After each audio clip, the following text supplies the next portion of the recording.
Temos em comunhão a revelação da Santa Palavra de Deus. Deus seja louvado. Ler com a ajuda de Deus e a guia do Espírito Santo a segunda carta de Paulo aos Coríntios, no capítulo 2, 2 Coríntios 2. Mas deliberei isto comigo mesmo, não ir mais ter convosco em tristeza, porque se eu vos entristeço, quem é que me alegrará, senão aquele que por mim foi contristado? E escrevi-vos isto mesmo para que, quando lá for, não tenha tristeza da parte dos que deveriam alegrar-me, confiando em vós todos, que a minha alegria é a de todos vós. Porque em muita tribulação e angústia do coração vos escrevi, com muitas lágrimas, não para que vos entristecesseis, mas para que conhecesseis o amor que abundantemente vos tenho.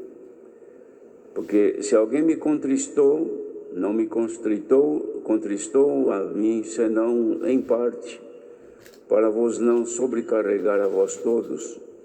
Basta-lhe o tal esta repreensão feita por muitos. De maneira que, pelo contrário, deveis antes perdoar-lhe e consolá-lo, para que o tal não seja de modo algum devorado de demasiada tristeza. Pelo que vos rogo que confirmeis para com ele o vosso amor. E para isso vos escrevi também, para por esta prova saber se sois obedientes em tudo. E a quem perdoardes alguma coisa também eu, porque o que eu também perdoei, se é que tenho perdoado, por amor de vós o fiz na presença de Cristo, para que não sejamos vencidos por Satanás. Porque não ignoramos os seus ardis. Ora, quando cheguei a Troas para pregar o Evangelho de Cristo, e abrindo-se-me uma porta no Senhor, não tive descanso no meu espírito, porque não achei ali meu irmão Tito, mas despedindo-me deles, parti para a Macedônia. E graças a Deus que sempre nos faz triunfar em Cristo, e por meio de nós manifesta em todo lugar o cheiro do seu conhecimento. Porque para Deus somos o bom cheiro de Cristo, nos que se salvam e nos que se perdem. Para estes, certamente cheiro de morte para a morte, mas para aqueles, cheiro de vida para a vida. E para estas coisas, quem é idôneo? Porque nós não somos, como muitos, falsificadores da palavra de Deus. Antes falamos de Cristo com sinceridade, como de Deus, na presença de Deus.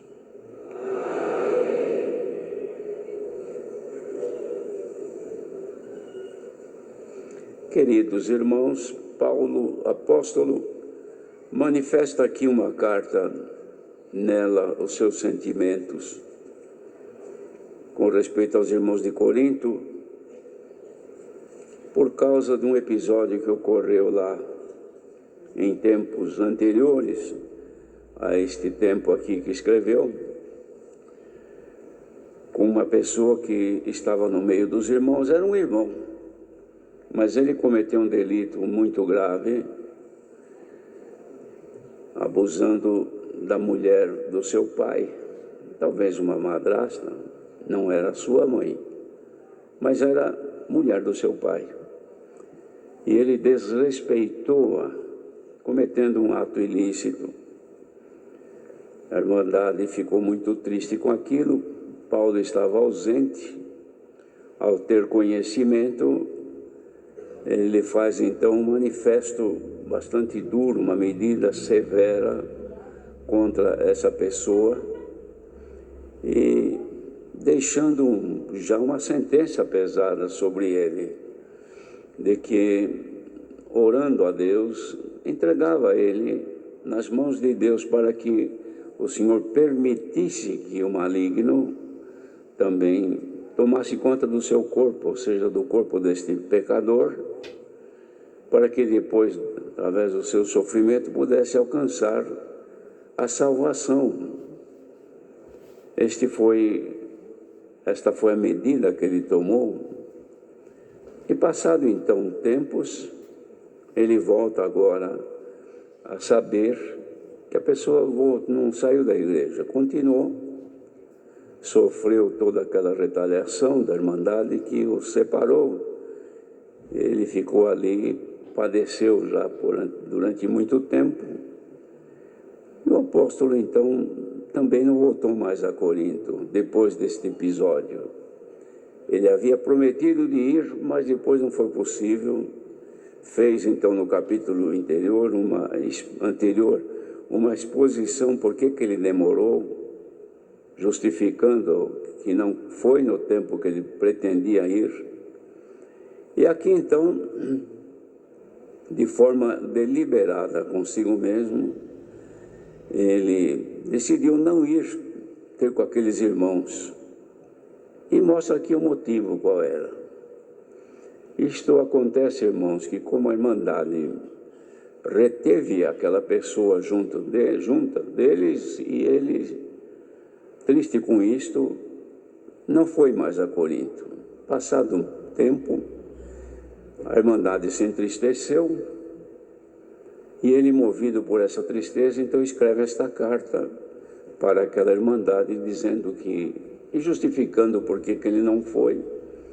E agora ele fala que ele estava triste com aquilo que havia acontecido e esperava que pudesse ir não mais com tristeza, porque se ele fosse triste encontrando a Irmandade triste, não havia nenhum fruto.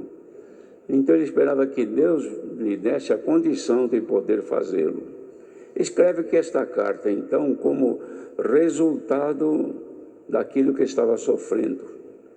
Demonstra aqui, irmãos, por esta carta, que Deus, através da tristeza que enviou àquela Irmandade, com respeito àquele fato que aconteceu, e a tristeza que enviou ao apóstolo, por tudo aquilo que ocorreu, Deus então fez um trabalho, através da tristeza, provocou este reencontro com a Irmandade, no sentido de uma reconciliação, mostrando àquela Irmandade que ele estava disposto a retroceder com respeito à medida que ele havia tomado. Ele havia tomado uma medida forte, mas agora ele manifesta aqui a intenção de perdoar. E diz que eu perdoei, se é que eu tenho perdoado. Porque para ele estava percebendo que a tristeza, segundo Deus, estava operando nele um retrocesso, uma volta atrás. Num outro capítulo mais adiante, 7 me parece, ele escreve que sobre a tristeza, informando a Irmandade que a tristeza ela pode vir por duas vertentes, ou por Deus, por meio de Deus, ou por outras circunstâncias, do mundo, da vida, das coisas desse viver terreno. Então ele dizia que a tristeza que vinda de Deus, né, alguém, ela opera arrependimento para a salvação, da qual salvação ninguém se arrepende. E ninguém se arrepende de ter sido salvado de uma situação de morte. Às vezes alguém que salva alguém pode até se arrepender de ter salvado alguém, mas o que foi salvo, não. Ele toda vez que lembra, fala, ainda bem que alguém me salvou. Então ele diz que a tristeza de Deus operava, como opera até hoje, o arrependimento para a salvação, isto é, para voltar atrás e desfazer, para ficar bem com contra quem produziu alguma coisa e bem com Deus também. Aqui ele anuncia então que se os irmãos perdoarem, ele também perdoa. Aí ele fala por que é que ele estava fazendo isso aqui. Ele estava dizendo assim que ele estava perdoando para que não fossem vencidos por Satanás. Porque se ele mantivesse a dureza, não, eu não perdoei, não vou perdoar. O povo continuava sofrendo, ele também sofrendo, a ligação de comunhão com o povo se rompia, como já estava praticamente rompido. Quem é que estava levando vantagem nisso?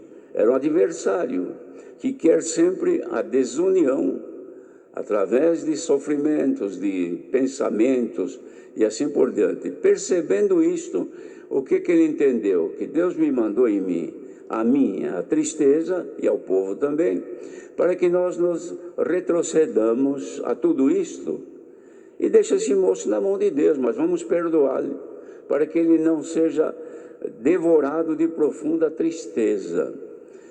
Isto tudo deixa um exemplo para nós, irmãos, porque existem pessoas que não retrocedem, pessoa que mesmo percebendo que está errada, ela pela vaidade pessoal não volta atrás. Diz, não, eu não volto para trás. Aquilo que eu falei está falado, o que eu fiz está feito, o que eu disse está dito. E mesmo percebendo que o que fez não ficou muito bem, o que falou não seria o melhor caminho, mas a pessoa, para manter o seu ego, a sua posição, não retrocede. E o mal continua. E quem leva vantagem disso, tudo, é o nosso adversário.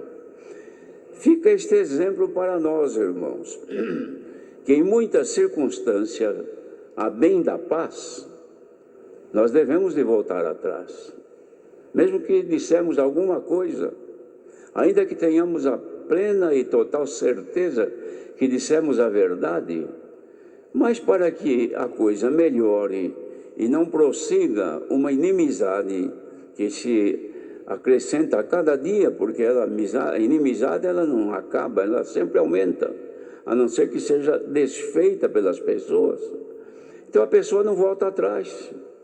É como, por exemplo, uma discussão e ofensa entre matrimônio, marido e mulher.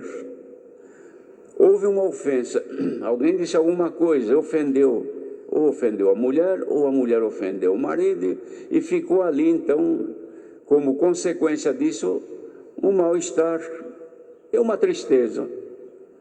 Se entenderem que esta tristeza pode provocar um retrocesso, um retorno, e arrependerem-se, então desfaz o problema e continuam vivendo em paz. Mas quando não há essa compreensão, então, como costumo dizer, não se dá o braço a torcer. Não volto atrás do que eu disse, não desmancho o que eu fiz. Então o mal continua. E quem é que leva vantagem? É aquele que espera produto da desunião, que é uma separação. Isto, nós precisamos ter entendimento, irmãos, e deixar que a honra venha depois da humildade. A honra não chega primeiro vai a humildade, e depois da humildade aí vem a honra para quem foi humilde.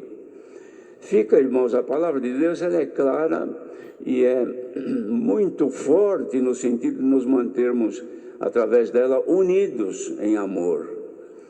E não é só isto, porque quando não se faz isto, a pessoa é vencida pelo adversário e não percebe. Então, quanta gente crente que congrega, que estão aí já há muito tempo, estão sendo de vez em quando vencidos pelo inimigo, porque não tem coragem, não tem força, não tem humildade para retroceder, voltar atrás. E não fazendo isso, continua sempre aquela mancha, aquela divergência, aquele mal-estar, aquela separação de comunhão. Isto acontece, como disse, entre um casal, mas acontece entre irmandade também, entre amigos, entre pessoas que muitas vezes acontece um deslize qualquer, uma palavra que não foi dita de forma justa ou correta, provocou então um mal-estar, e agora não consegue voltar atrás. Por quê? É como quem está numa estrada e tomou um rumo diferente, agora estou numa estrada outra, que vai me levar num outro destino. E diz, mas se você quiser chegar no destino que você tem combinado, você tem que voltar atrás. tem que fazer um retorno, porque não tem esta estrada que você está seguindo, nunca vai convergir, ou seja, encontrar com aquela que você ia. Ela vai cada vez mais divergir, cada vez mais longe. Se você quiser estar e chegar no local que você pretendia, você tem que fazer um retorno e vir lá atrás, encontra outra vez o acesso a ela e você pega, agora sim, peguei o caminho certo, eu vou chegar. Irmãos, nós somos ensinados a nos manter sempre em comunhão uns com os outros, em tudo. Onde não há ligação de espírito, não há comunhão. Onde não há comunhão entre pessoas, o Espírito de Deus também não atua. Por quê? Porque ele atua quando as pessoas estão plenas